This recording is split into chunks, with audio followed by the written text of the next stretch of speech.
মুসলমান ভাইরা আমার কথা দিল দিয়ে বুঝবেন। বেশ কয়েক বছর পূর্বের একটা ছোট্ট কারগুজারি আপনাদেরকে শোনায় দিতে চাই।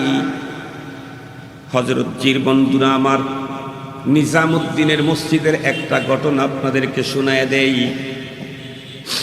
উলামায়ে কেরাম বর্ণনা করেন, কোনো এক সময় বন্ধুরা আমার হযরতজির নিজামুদ্দিনের মার্কাজ মসজিদের ভিতরে একটা লোক বন্ধুরা আমার দুপুরের টাইমে মসজিদের ভিতরে, দুপুরের আগ দিয়ে মসজিদের এরিয়ার ভিতরে ঢুকলো। ঢোকার পরে এদিক ওদিক তাকাইতেছে। মসজিদের ভিতরে বন্ধুরা আমার ইস্তেকবাল করার জন্য জামাত থাকে না? থাকে না? ইস্তেকবাল ওয়ালি জামাত। ওই লোকটার এদিক সেদিক চাওয়াচাওয়ি দেখে হাঁটি হাঁটি পা পা করে তার দিকে আগায় গেলেন। এক পর্যায়ে জিজ্ঞাসা করলেন, ভাই এদিক ওদিক তাকাইতেছেন, কি চান?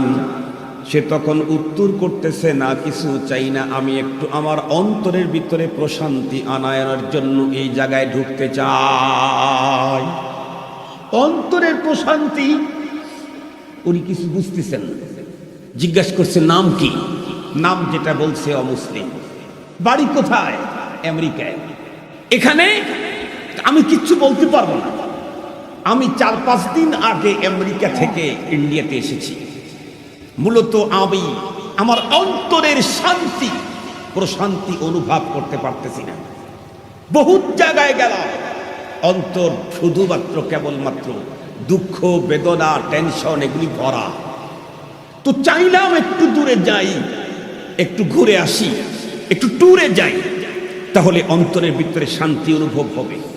তো সেই নিয়তেই ইন্ডিয়ার এয়ারপোর্টে নামার পরে আমি খুঁজতেছিলাম একটা ভালো মানুষ যদি পাইতাম, একটা গাড়ি 5-7 দিনের ভিসা নিয়ে আসছি, এই গাড়িটা আমি রিজার্ভ করতাম। দাঁড়িয়ে থাকতে থাকতে এক ভদ্রলোকের সাথে আমার দেখা হলো। সে আমাকে, আমি তাকে যখন খুলে বললাম, সে লোকটা বড় ভালো। ওই লোক বলতেছে, সে বলে, তুমি ইচ্ছা করলে আমাকে 7 দিনের জন্য রিজার্ভ করে নিতে পারো, আমি তোমাকে ইন্ডিয়ার দর্শনীয় জায়গাগুলো তোমাকে দেখায় দেব এবং আমি তোমাকে চিট করব না। লোকটি বলে, তখন আমি তার কথা বিশ্বাস করে তাকে নিলাম। আজকে 4র্থ দিন। 3 দিন তো বিভিন্ন জায়গায় অনেক সুন্দর সুন্দর জায়গা দেখাইল, দেখলাম, চোখে ভালোই লাগলো, কিন্তু দিন তৃপ্তি পাচ্ছে না, মনের প্রশান্তি অনুভব করতে পারতেছি না। এই জন্য আমি ওকে বললাম, যে আরে ভাই, আমি তো আমেরিকা থেকে এখানে এসেছি মূলত অন্তরের প্রশান্তির জন্য। তো তোমার দেশে কি এমন কোনো জায়গা আছে যেখানে গেলে চোখ তৃপ্তি পায় না, দিল তৃপ্তি পায়? এমন কোনো জায়গা আছে? এই কথা বলতেই ও গত রাত্রে আমাকে বলল যে, হ্যাঁ, তুমি যদি দিলের প্রশান্তি নিতে চাও তাহলে দর্শনীয় জায়গা ওগুলাতে গেলে হবে না। মুসলমানদের একটা মসজিদ আছে, হযরতজির মার্কাজ মসজিদ। এখানে ঢুকলেই তোমার অন্তরের প্রশান্তি তুমি অনুভব করতে পারবে। সুবহানাল্লাহ ওয়া বিহামদিহি। তো উনি বলে, আমি হযরতজি তো চিনি না। তো আমি বললাম, আমি তো মসজিদও চিনি না, হযরতজিকেও চিনি না। তো ওই লোক আমাকে বলল, সমস্যা নেই, আমি তোমাকে নিয়ে যাব। সেই থেকে আমি সকালবেলা রাস্তা খেয়ে একসঙ্গে বের হয়েছি। আস্তে আস্তে এখন সময়, ও আমাকে দেখায় দিল, পাশে দাঁড়িয়ে আছে, এক জায়গায় চাষতলে বসে আছে।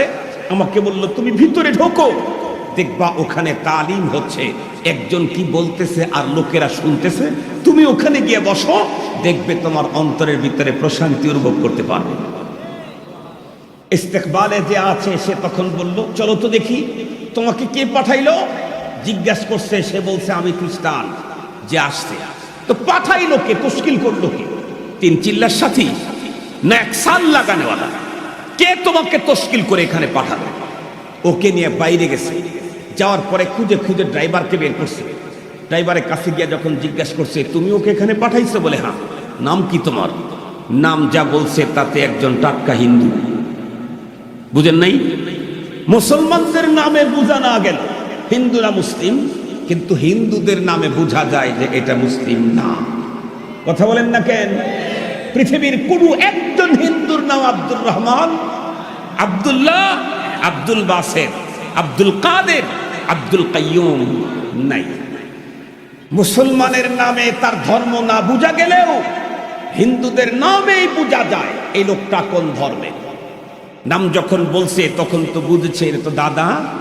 তো পরে জিজ্ঞেস করছে ধর্ম, বা হিন্দু সনাতন ধর্মের অধিকারী আমি।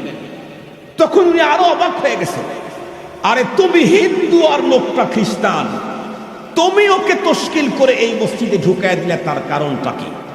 হিন্দু তখন উত্তর করে, আমরা হিন্দু কিন্তু হযরতজিকে আমরা চিনি, এই এলাকাতেই আমাদের বাড়ি, আমরা জানি মানুষ যদি অন্তরের প্রশান্তি কোথাও না পায়, হযরতজির এই মসজিদের ভিতরে আসলে অন্তরের প্রশান্তি অনুভব করা যায়। মুসলমান ভাইরা রে, আমার কথা ভালো করে বোঝার জন্য চেষ্টা করবেন। তাহলে তাম পৃথিবীর মানুষ শান্তি যদি পেতে চায়, দুনিয়াতে কিয়ামত পর্যন্ত শান্তি দুনিয়াতে প্রতিষ্ঠা করার জন্য নতুন নতুন হাজারো ফর্মুলা আসবে আর যাবে, কিন্তু কখনো শান্তি অর্জন হবে না। শান্তি অর্জন করতে চাইলে মহান রব্বুল আলামিনের মহাগ্রন্থ কোরআনুল কারীম এবং মহান রব্বুল আলামিনের পক্ষ থেকে প্রেরিত মহানবী মুহাম্মদুর রাসূলুল্লাহর সুন্নত লাগবে।